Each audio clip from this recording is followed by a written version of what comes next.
Ici, on a bien compris que beaucoup ont eu peur que ces détails ne révèlent trop de secrets, n'impliquent trop de monde, que cela déstabilise encore plus la région. Et donc, ce rapport moisit dans un tiroir de l'ONU à Genève depuis 12 ans. Alors que si on était très honnête, eh bien, ce serait l'outil parfait pour enclencher un mécanisme de justice internationale.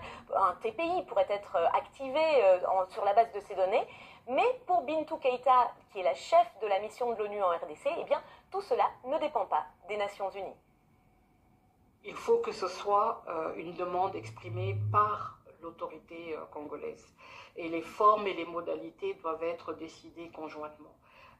Je sais, pour avoir été dans un rôle précédent sous-secrétaire général pour l'Afrique, que dans certains pays, comme au Soudan, comme en Centrafrique, République centrafricaine, il y a des tribunaux mixtes qui ont été mis en place, mais il faut juste se dire que ça prend du temps.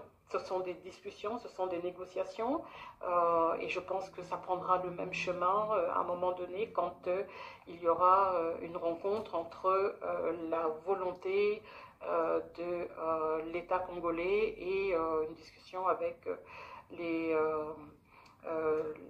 organisations de l'ONU.